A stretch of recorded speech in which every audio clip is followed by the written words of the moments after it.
Good evening and good evening and welcome to episode Straighty 180 from the Racing Line podcast, the night after the Spanish Grand Prix. Yay. So Cringiest cringe lord of the planet. Just welcome back to myself after last week's hiatus. No one else will, so I might as well just greet myself in. Joe and Harry, thanks for being back on the pod. Thanks for steering the ship last week. And let's just jump straight into it. So Spanish Grand Prix last night, Verstappen commanding win. A little bit of trouble for Perez in the qualifying session, which was quite an engaging qualifying session, it has to be said. Two Mercedes, second and third, definitely looked like there was a little bit of improvement in that package. So we'll talk about that a bit tonight. But boys, just initial thoughts on the race. I thought it was a great race. I thought there was not much more than I was expecting that happened, to be honest. I thought it was a better race. Actually, I thought it was a better race than what I was expecting. I think in my predictions, I predicted Checo to come back and come second still, which didn't happen, and I was pretty happy about that as well. I think there was quite a bit of overtaking. I think the chicane removal on that last corner really helped the racing as well.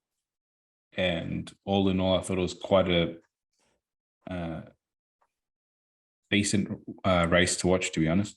I stayed up and watched it. There you go. So Harry, your opinion slightly varies to Joe's. So do you want to throw in your 50 cents? Better than previous Spanish Grand Prix, that's for sure.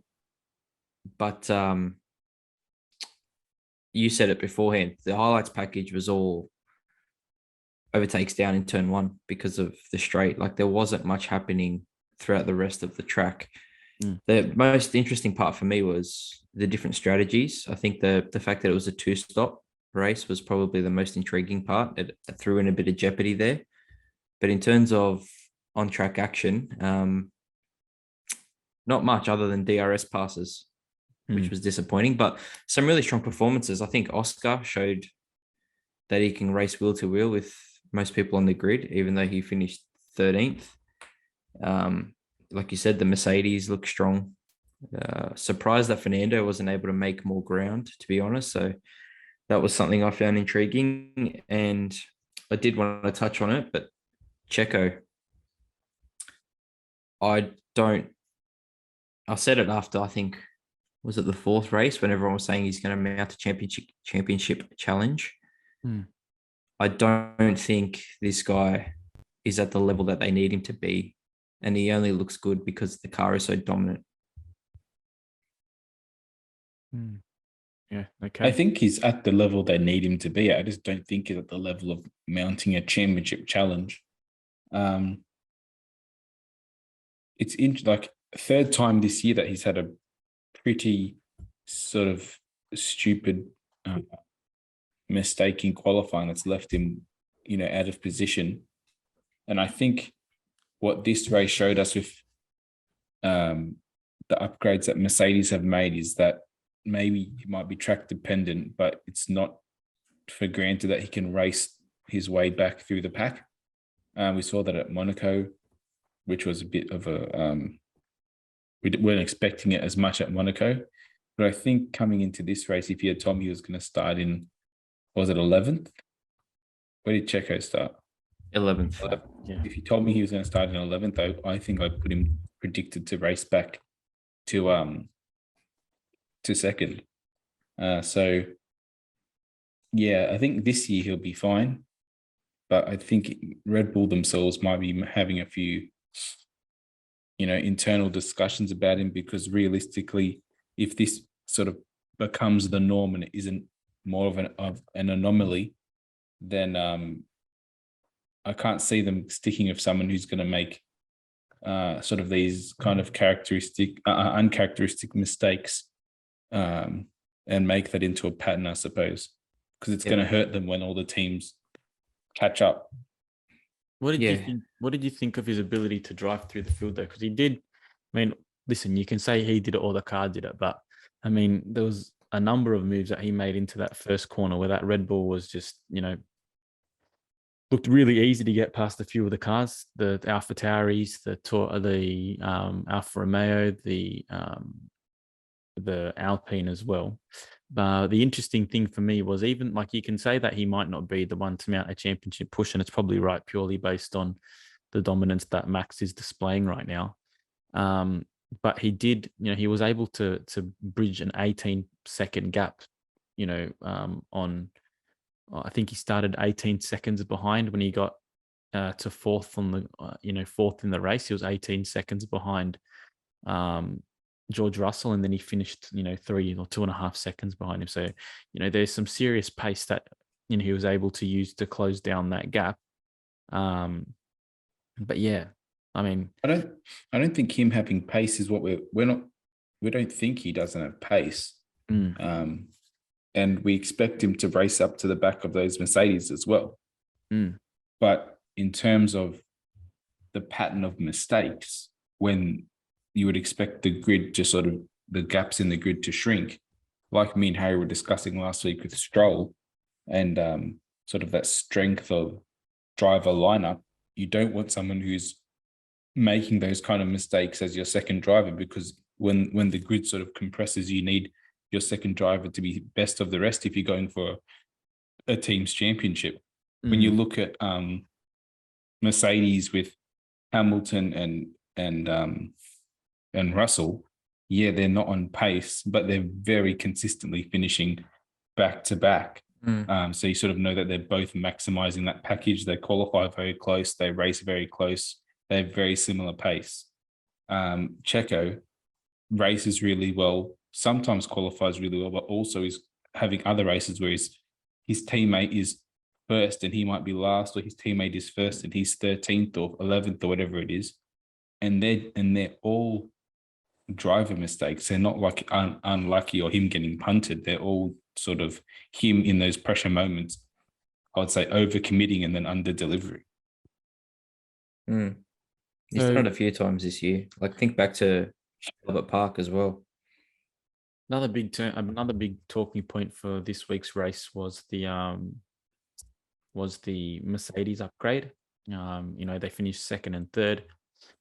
So probably a little bit, I don't want to say lucky, but they got some benefits from, obviously Perez being out of position, Lando Norris from third, just, shitting the bed.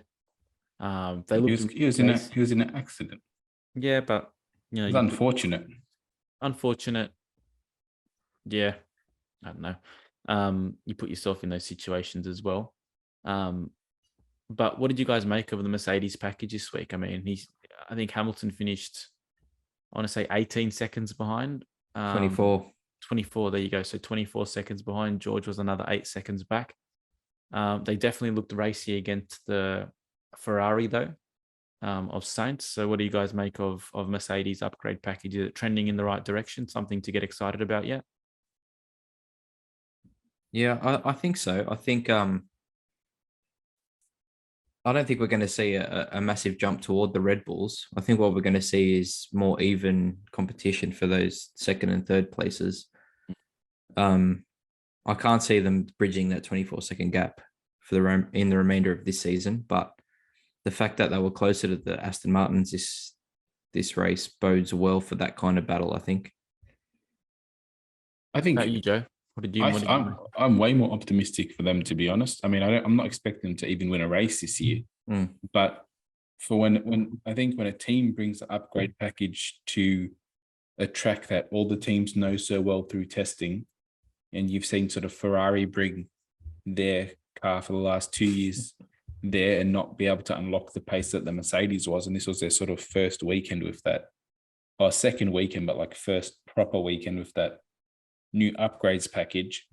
There was a few things I think that was really surprising. Qualifying pace wasn't as sort of sharp as the Astons or the Ferraris, which is fair enough. Probably it's going to take a bit of time for them to unlock the true potential of that car in terms of qualifying pace.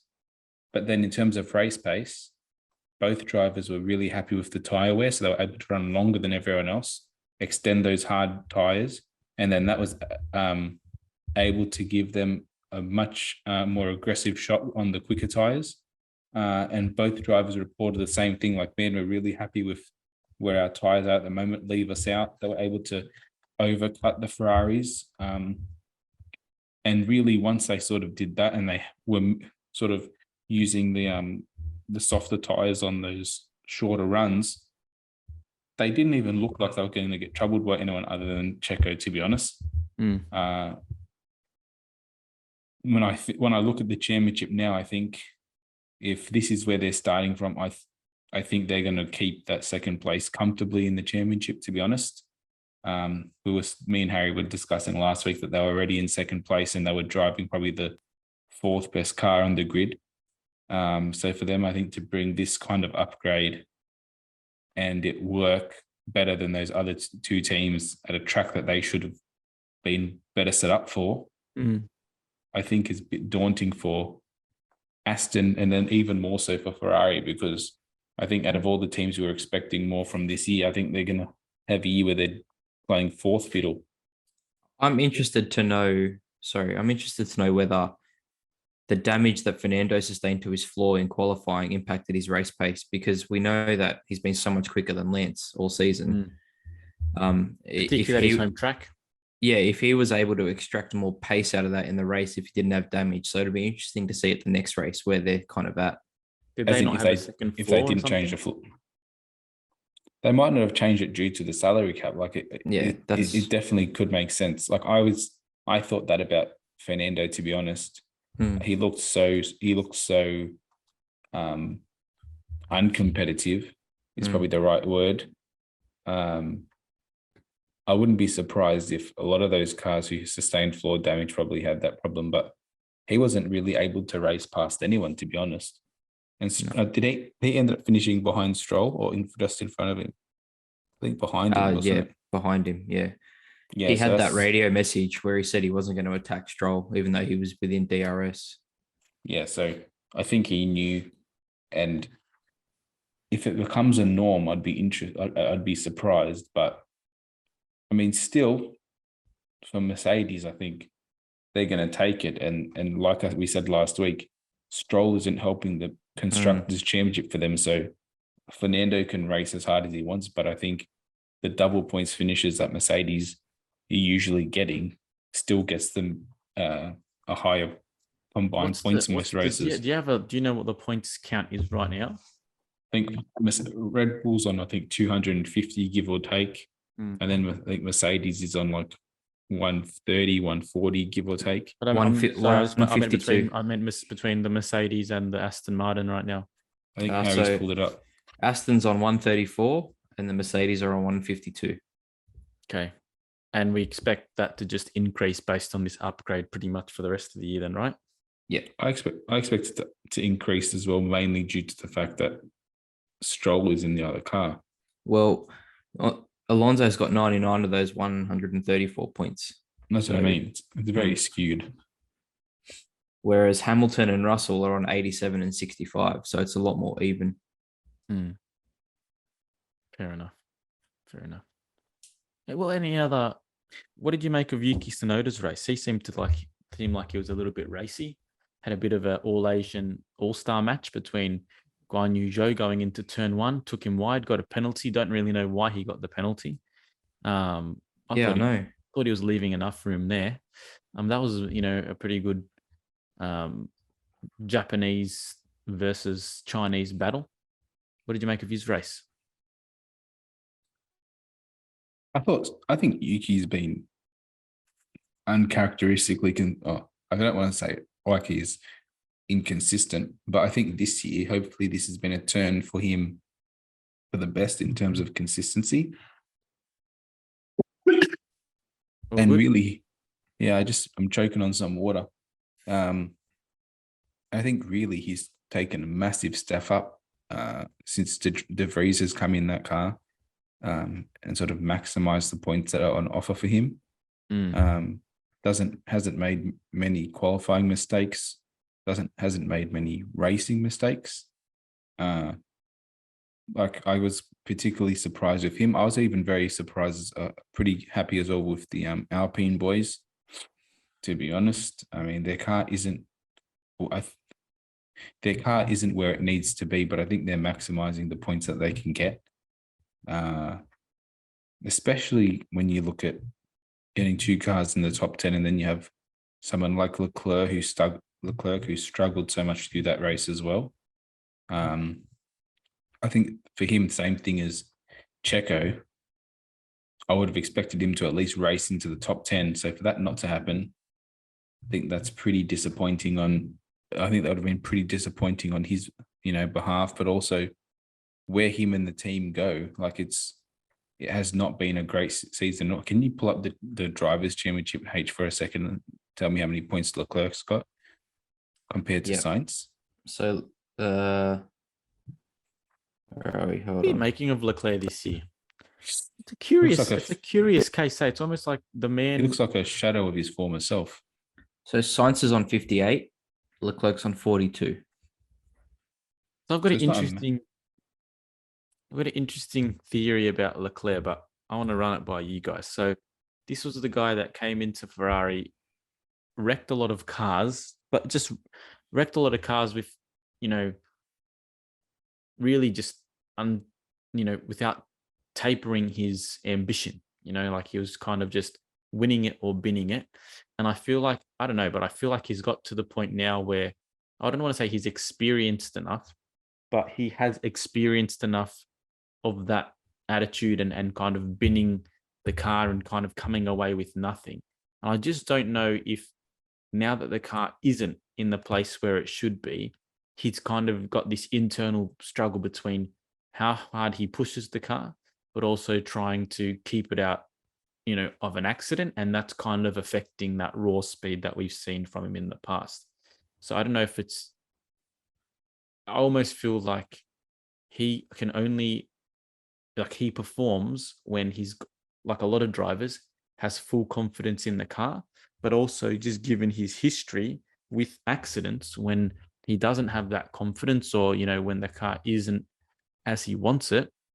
Case in point, like Paul Ricard last year, when he went from hero to zero very quickly, whether there's kind of like a bit of internal conflict, there might be a bit of frustration with the team, and all of those things are just compounding to someone who's trying to be responsible, trying to finish the race, do the best things for the team. But in turn, that's also hampering his ability to maximize the output of the car while keeping it on the track. You go H first. I've been rambling. No, I don't know what's happening with him. And it could be psychological, like what you're saying, Ant, like because he's binned it so many times. I honestly think that Leclerc has the same, I don't know if you want to call it a problem, but the same sort of dilemma that Danny Rick has. That was going to be my point. There's a feeling that he wants from the car. Yeah. And if he doesn't have that feeling, sort of teetering on the edge of adhesion and then losing it completely, I think where Danny Rick would just not race, like his race pace was severely hampered, I think Leclerc's is even more that he just doesn't know where that boundary is at all.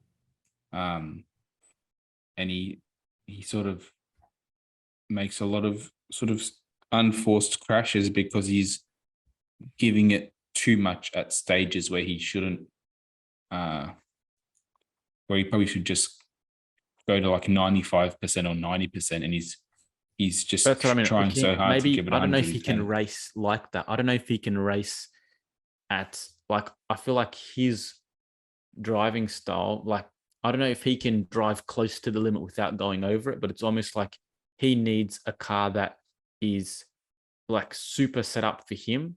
He needs a car that's maximize the most out of it. Otherwise, he just doesn't have kind of what it takes to be competitive compared to someone like, let's say, Carlos Sainz, who raced for a long time at Toro Rosso, for a long time at Renault. McLaren, when McLaren was pretty good, but when he started at McLaren, they weren't so good. He's had a lot of experiences driving underperforming cars well and maximizing the most of an underperforming car or perceived underperforming car, where as opposed to someone like Leclerc, who all the way through, like, he was amazing during his early junior career, but he was always racing for Prema and ART, the best teams in those smaller categories. He did 1 year in Alfa Romeo, which was a learning year. So there's no pressure in that regard anyway. He's straight up to the main team after that. So he hasn't had that history of kind of driving for an underperforming team and just having the expectation to maximize a result, as opposed to someone like Carlos Sainz has. And he's kind of used to, he's in a weird way, Sainz his whole career has been in that environment, and just kind of maximizing results, bringing points home for the team, and kind of going from there. I feel like he's getting frustrated with Ferrari. I don't know if you're getting that sense. Yeah. And understandably, but I feel like that's hampering his performance as well. I feel like he's trying to communicate with them what he wants and they're not giving it to him. And I think this, if they don't get that car sorted soon, I can see him moving on, to be honest. But the question is where right now?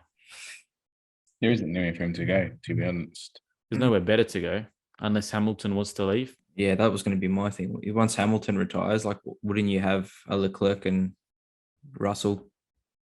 The only thing that works in Ferrari's favor is loyalty. Like they've had like sponsored him throughout he's been a Ferrari development giant driver for the longest time. I mean, everything that he's owed in his career is pretty much to, what Ferrari's given him. It's pretty similar, I guess, to Daniel Ricciardo in a way. So you wouldn't say that he's not capable of moving. But they've definitely invested a lot in him for him to kind of walk away. But his generation, what are they now? 24, 25, 26? Yeah. Around that age? Yeah. They're not getting any younger. Like, if they're not in a championship winning car soon. Well, this is the reality of the situation. This is kind of what I keep coming back to. Like, realistically, you're going to have a generation. If hypothetically, say Red Bull stays where they are in there, even if the rest of the team was to claw back half a second of them, but they managed to stay even a quarter of a second ahead of the next best team, over the course of a 60-lap race, if they're starting at the front, that's 15 seconds by the end of the race. And the thing becomes, you've got all these talented drivers. You've only got 2 cars that have the potential to win a championship. It can be said that this is Formula One. Mercedes in the 80s, Williams in the 90s, Ferraris in the 2000s, Red Bulls in the 2010s, and then Mercedes in the 2020s. Unless you're in one of those top 2 cars, you've got a hell of a lot of quality drivers who are never going to achieve kind of a championship status that they're worthy of. So in that regard, if Ferrari don't get their shit together, he could become another one of those super talented drivers that just never is in a position to win it. And I mean, think about Ferrari, with the exception of Schumacher. Realistically, they've never had a driver in a position to do that. Now, they got close with Massa. They got close. Well, they did it with Raikkonen, but up until the last race, he wasn't even in the hunt. So the fact that they won it with him was more fluke than grand design. But he might become another one of those. You just call winning a world championship a fluke? No, I didn't. Yeah, I did. I wouldn't say it's a fluke, but I would say it's more based on like no, I don't want to say lucky circumstances, but if Hamilton doesn't put it in the kitty litter in bloody China when he's favorite to win the championship a race early, then it probably doesn't go to that. Now, they won the championship, but I wouldn't say it was because they were the dominant team that year, if I'm being honest. You got to think halfway through the year, Montoya leaves, Pedro De La Rosa comes into the McLaren. That's super competitive. A whole raft of other things occur as well. Kubica is looking like he could win the championship. He breaks his legs in Canada. So there was a lot more, strong candidates to win the championship who, for whatever reason, fell out some way during the season. Anyway, so what a time. Yeah, good times, great times. Different winners, smaller car. Oh, mate, I was looking at a video 2 days ago. I don't want to become this guy, but the size of the Formula One cars from the late 2000s. Oh, I'm gonna become you today again, Anthony. Tell me. This is this is my come to Jesus moment, I think, from what you've been saying for the last couple of weeks. What is, Joe? So I watched the Formula One race this week. I watched the Formula 2 race from this weekend as well. That was pretty good. I watched that which was a fantastic race. I watched the IndyCar race today, and I watched a Super Formula race on Saturday on motorsport.tv, a replay, just because I had nothing else to do. You sound like you're a single man. Mate, I love I it. know you've got 2 kids, mate. Well, you just got to sort of put your priorities straight, which I seem to do better than you. So I had a pretty good weekend. Yeah. Anyway, so what my come to Jesus moment was, I've been very against this whole idea of spec F1 cars. And then I listened to a conversation with Esteban Ocon and Maddie and Tommy. The new their new F1, show, their new one. Yeah, whatever it's called, Maddie and Tommy something. And they asked him, they said, what would you P1 like or something?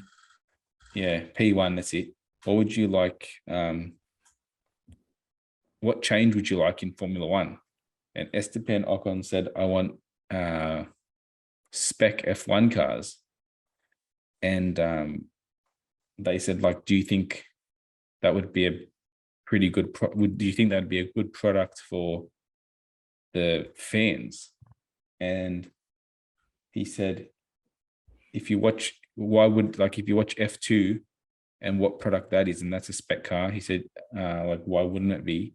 Because you just have all the drivers who are probably supposed to be the best of the best in equal machinery. And then I was thinking about the IndyCar race, spec cars, 2 different engines, Super Formula, spec cars, 3 different engines, Formula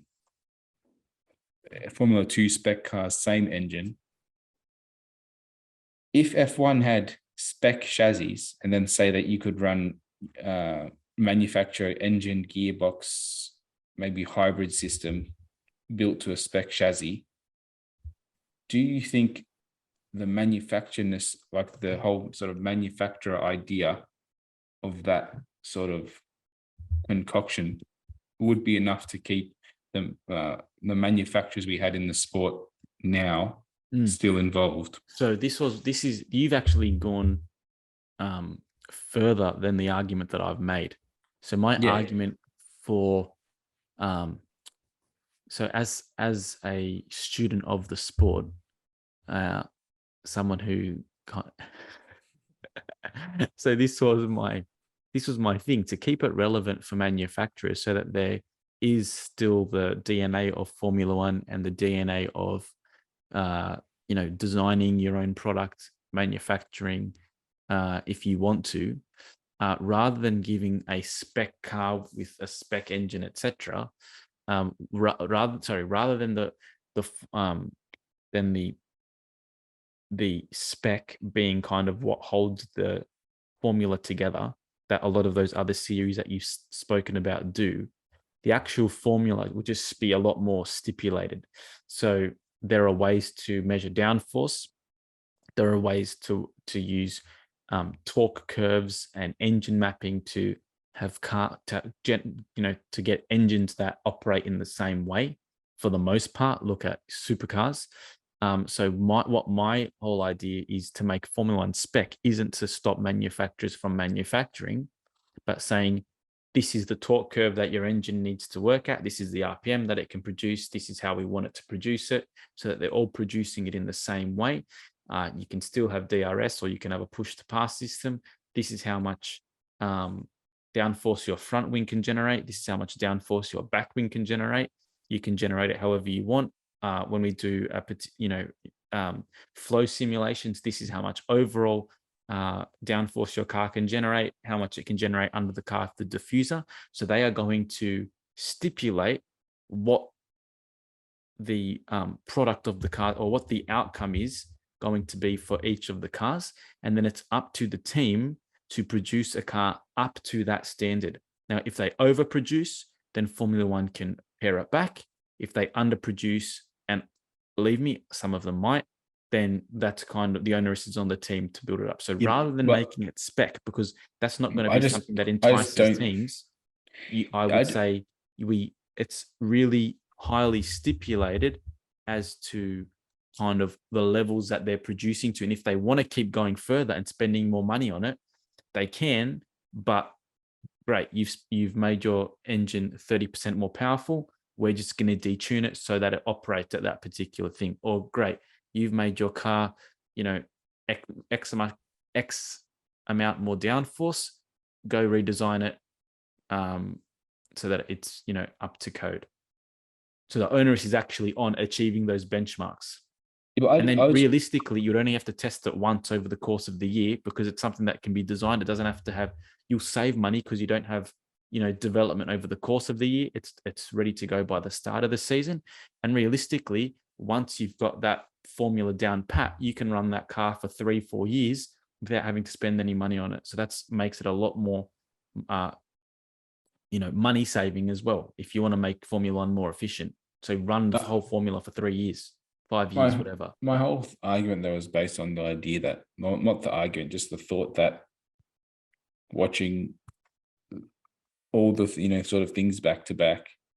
When I was watching the sort of Super Formula, I wasn't thinking that they were all the same chassis. I was just watching the racing. When you're watching Formula 2, the idea of them being all the same body kit sort of doesn't come into my mind, sort of just the racing. Because the reality is once the race starts, all you're thinking about is the different teams and you're looking at the colors. You're not looking at the different maybe you're looking at the different designs on the front nose, but realistically, you're more looking at the team that you want to support, the drivers you want to follow, the colors of their car, and you're trying to just see what they're doing. It's got once the racing starts, the design means nothing.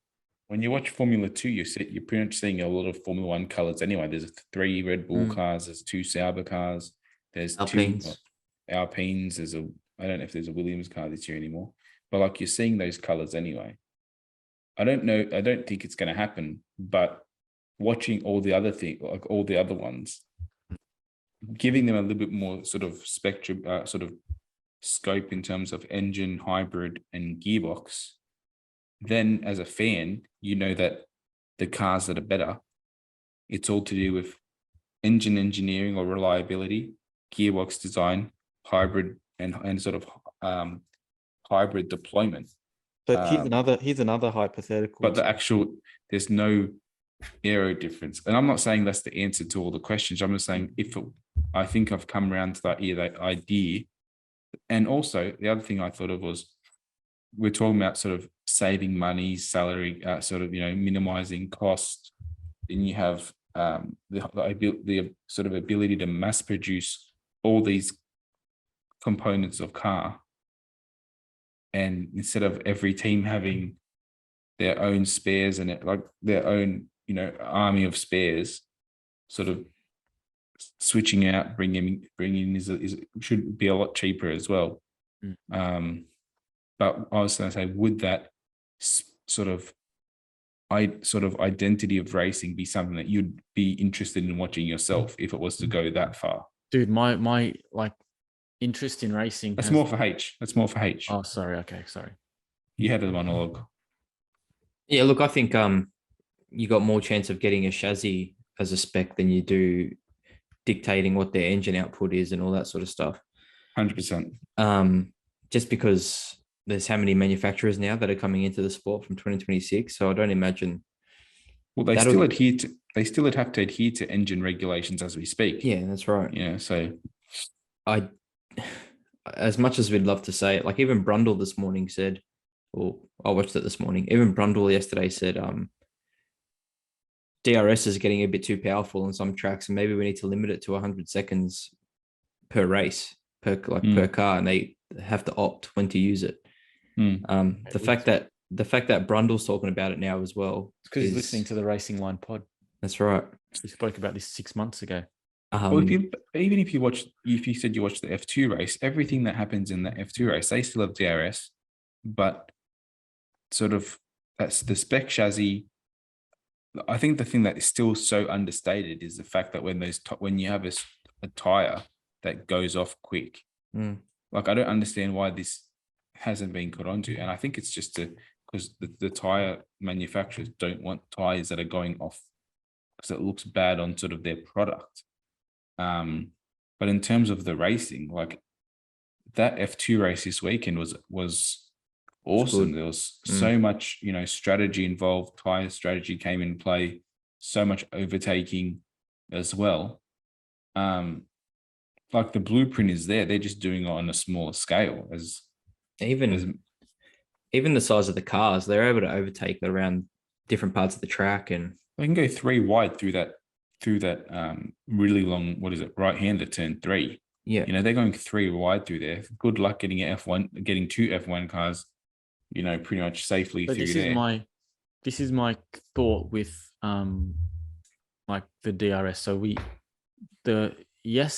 the claim can be made that DRS is overpowered, right? But if you look at any DRS battles between cars of similar performance, it's not as pronounced as a highlight package would suggest, right? So if you, for example, looked at the battle between an Alfa Romeo and an Alfa Tauri that are both relatively the same level of performance, it wasn't like one lap and they made it past. It was multiple laps of trying to get close enough to make something happen, having to move into a braking zone. Sometimes it came off, sometimes it didn't.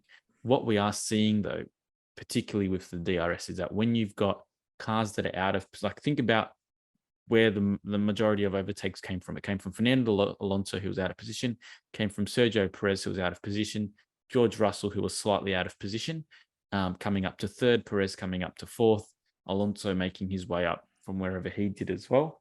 But for the most part, you're not having, I wouldn't say that there's a oversaturation of DRS moves on teams that are kind of close together. But what we do have is we've got a Red Bull that is extremely quickly right now. We've got a Mercedes and a Aston Martin that are still some level below that. So when that Red Bull goes past those cars, it still looks, dramatic. But they're equally doing that to the tier below them as well. But once you get to the Ferrari and some of the cars around that, and then further down, the level of ease with which those moves are happening is not really nearly as visible. But the thing is, because we've got such a top heavy and dramatic differences in those top performing teams compared to everyone else, compared to themselves, etc., you're getting a lot of moves, particularly when cars are out of place, that kind of look, they just look too easy. And the thing is, you've got the best drivers in the cars that are making it look. I mean, I genuinely think this. You got someone like Max Verstappen, who is uber competitive, right? He's, we know how competitive he is because he bloody raged quit on the 24 hours of Le Mans race that was happening last month because they couldn't get their servers fixed. He's a guy that loves to compete, etc., in everything that he does. And he's out there at the front by himself, winning by 20 seconds. Now, you might have some drivers who are all about the making that seem like such a difficult thing to do. And doing it for 7, 8, 9, 10 years and just wanting to reap the rewards of being the greatest driver of all time. But then you've got someone like him who I think would say, if this is how it's going to be, I'll win 2, 3 championships and then I'll have money and I'll just go do what kind of races I want. I race with my dad.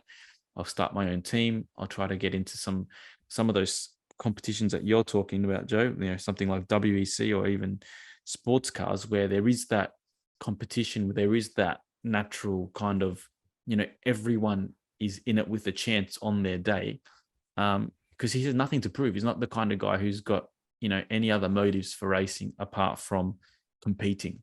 And I think and Formula One in general, if they don't get on top of this notion that we keep harping on about, could lose someone like him sooner than they think, because he's not motivated by money, nor is he motivated by the prestige or grandeur of being the greatest driver. He just wants to compete.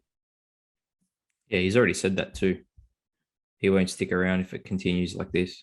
I think he might be the first driver, maybe other than Fernando Alonso on the F1 grid, that I think, like when push comes to shove, is so not interested in the politics and would happily sort of jump ship to a less prestigious but more competitive championship just to once again prove he was the best if he felt like the challenge of Formula One had somehow eluded him. Which would be a massive blow to sort of the image of Formula One if, say, your best driver at the time didn't leave because he got old or he lost his seat or there just wasn't a seat for him at any given time, but because the challenge was no longer there and went looking for it in what many would perceive to be a weaker championship in terms of the hierarchy of racing, for maybe not even making money, maybe just because he's made all his money in F1 just to, be part of it. I would say this as well. I don't know if there's been, I guess the Hamilton against Rosberg, against Bottas years were similar to this, where you've got like a, out and out favorite, and you've got just a de facto number two who's kind of just there to pick up the pieces. Even in Schumacher's time, he was dominant, but like there was still like, if you look at I guess there was 2004, I think it was, or 2003, I think he was super dominant, might have won 80% of the races. But apart from that, I don't think we've ever seen a team or a car win races with this ease. Well, I think, because even in like the Hamilton Rosberg years, the rivalry that they had and the dislike they had for each other kind of fueled each other. Like there was a running story, there was ebbs and flows. Whereas right now, and one of them would be one week, the other one would the other week. Whereas right now, there was a year when Ferrari lead. Pardon? And there was a year when Vettel in the Ferrari sort of shit the bed himself and lost that championship rather than Mercedes winning it. 2018. I think this might be a good point to sort of finish off the podcast on if we're discussing this, right? And I know Harry doesn't really care about this, so this shows that there's ways to go in terms of the marketing of it. But this week is the 24 hours of Le Mans, and Harry won't be watching it, but me and Anthony will be at our brother's wedding watching it on the same table. I went and updated my phone to a much bigger screen just so when I'm chilling on the table, we're going to be in Ultra HD, 120 hertz refresh rate, mate. Hey is not going to be able to keep up with this. Or Stan, whatever it is now. But we are entering now an era in sports car racing where you could pretty much, there are more manufacturers in there now, but more even so on the way, where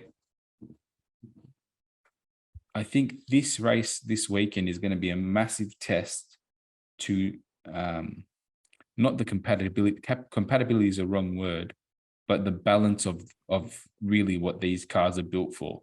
A 24 hours endurance race around Le Mans. This year we've got Ferrari, Toyota, Porsche, Cadillac, and then you've got your Glickenhaus and Van Wall there as well. But on the dawn of this, we're going to see Alpine unveil a car. We know that BMW will be there next year as well. Do you think that if the because I honestly believe the opening shot of these cars coming through on the first lap through the first couple of corners of the Bugatti track and then down onto the Mulsanne straight is going to be an amazing, bit of film, just an amazing film clip in itself. But do you think if the balance and the competitiveness of these cars is really on show for the world, that we might have, a lot of racers who would be tempted into sort of going that route if the door of Formula One doesn't really open in time, and instead of sort of waiting, just jumping that way, maybe probably just to make a living, a comfortable living earlier. But I'm thinking of drivers I don't, if you're a driver, I don't think that will happen. But this is, I think, the bigger consideration for me. So you've got Formula One that has done a lot of work to cultivate the fan base they have, and they need to be commended for that. They need to be, because realistically, when you think about Drive to Survive, not just other racing series now, but other sports in general have adopted a similar model purely based on that foresight. So a lot of kudos has to go to Formula One for that. This is what I think could happen to Formula One moving forward, though. So you've got, a larger audience than you've ever had before. And right now we'll say it's maxed out at 100% of whatever that audience is right now. And you're going to have your oversaturation. Yeah, you're going to have your diehards that are always going to be involved. Let's say they make up 20%. You've got those who are interested in it from a pop culture percentage. Let's say that's 60%. And then you might have another 20% who are racers. Okay, so I reckon that 60% of pop culture, imagination, the luster of the racing, all that kind of stuff is always going to be there. So you're always going to have a large Formula One audience. But from what it is right now, it wouldn't surprise me if, in 5 years' time, we're talking about a decrease in popularity. And what I think could happen if it doesn't rectify this issue sooner than it did the last regulations, which took 10 years essentially for us to get to something close to competitive, is now that these other sports, that motorsports particularly that you've spoken about, are more accessible, right? I mean, IndyCar has never been easy to watch in Australia. You've never had more access to as many sessions, and like qualifying, practice, the race are all accessible now. It used to just be on Fox, the race. If you got every race, it wasn't even a surefire thing till McLaughlin came in.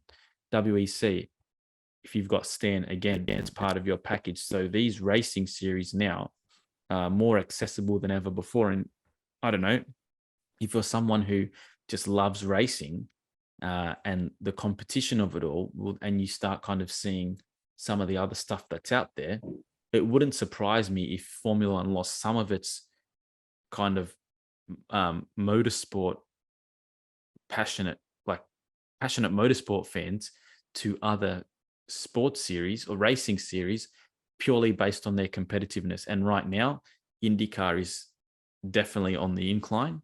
And it's getting more and more exposure around the world purely based on, I mean, if you look at the Indy 500 last year, I think there was something like 18 to 20 different nationalities on the grid for Indy last week.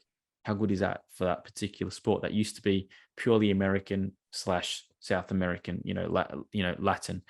And you've got WEC that is going to, when people see Le Mans this year, and the diversity of the prototype class, and even next year when it, blows up again with the other new manufacturers coming in, I think that's going to have to, like, if Formula One doesn't react to that, well, then I think the strategic genius of Liberty, or what we thought was strategic genius with how they've revolutionized how F1 interacts with social media and kind of the whole Netflix plan that they established, I don't think they'll be as, like, it's going to tarnish that reputation if those adjustments aren't made.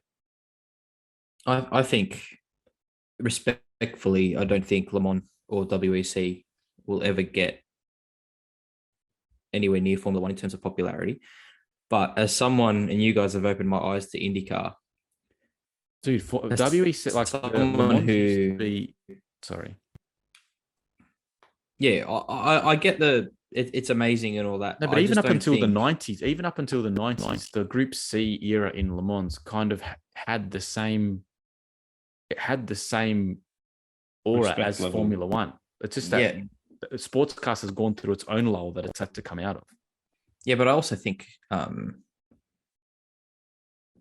time and people's attention spans and all that kind of stuff, there's just not enough time to dedicate to multiple forms of motorsport. But I do think IndyCar, as you guys have broadened my horizons with IndyCar, the racing and the product itself, that is one category that I think, if they get their shit together, could potentially take away fans from Formula One 100%, because the racing is phenomenal. The tracks are awesome. Like, they're always, it's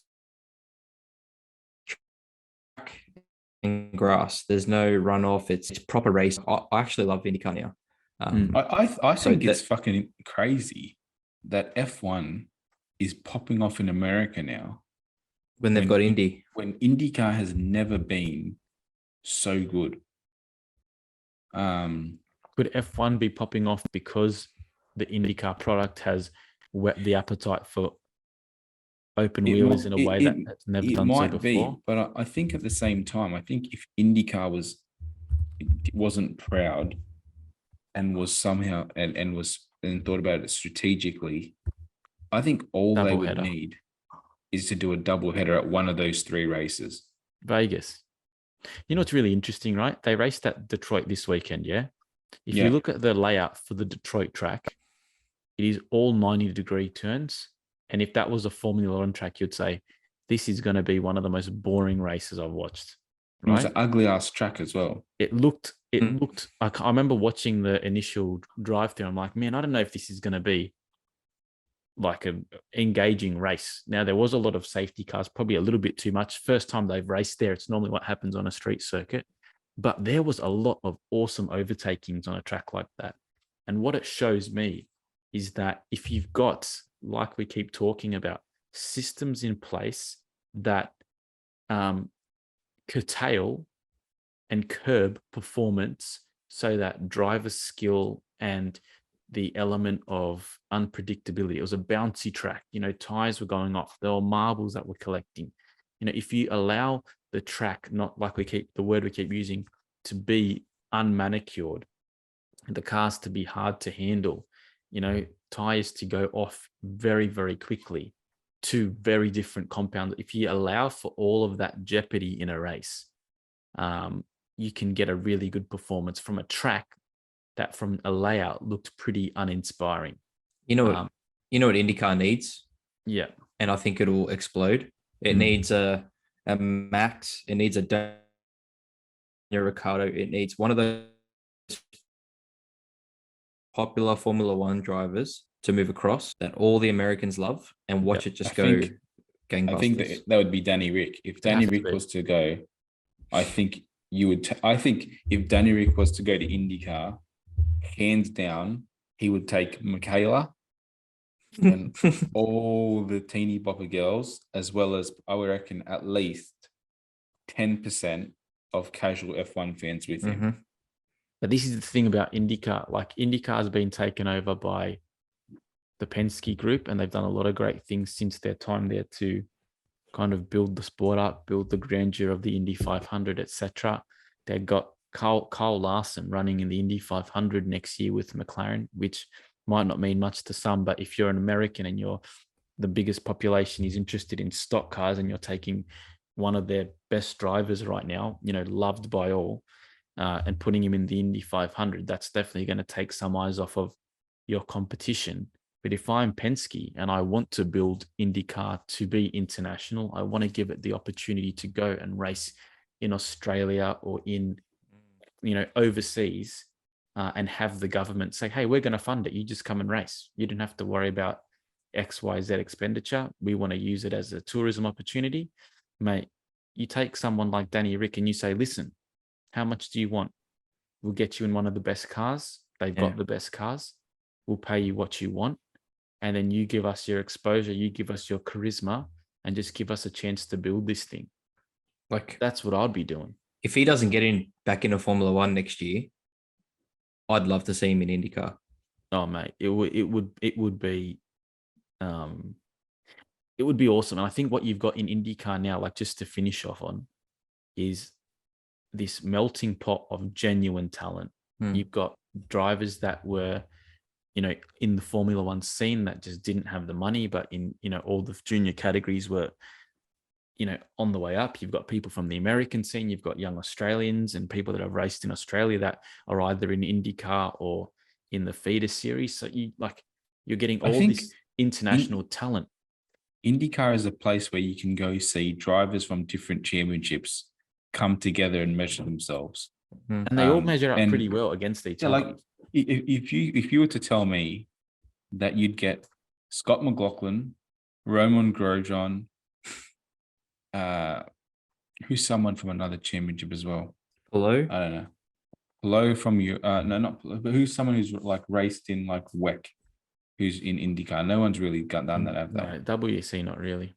Yeah, but like so, even when you look at someone like Marcus Ericsson, the way I look at him now compared to how I looked at him when he finished up in Formula One, night and day difference. This is Indy 500 champion and nearly back-to-back Indy 500 champion.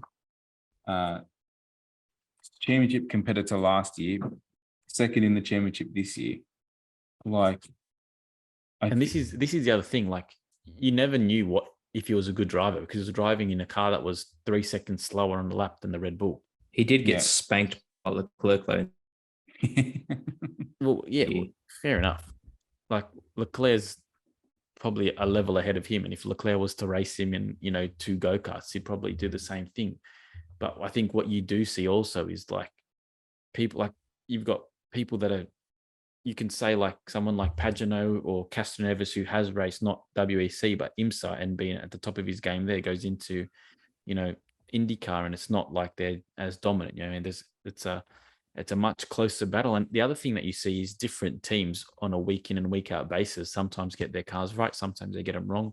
A team like Rahal, who last year was absolutely killing it in IndyCar, is really struggling this year with trying to, figure something out. But gee, wouldn't Daniel Ricciardo in IndyCar be something? I think that the car would suit him too. Just the rawness of them, late braking, all that sort of stuff. Like it's just all.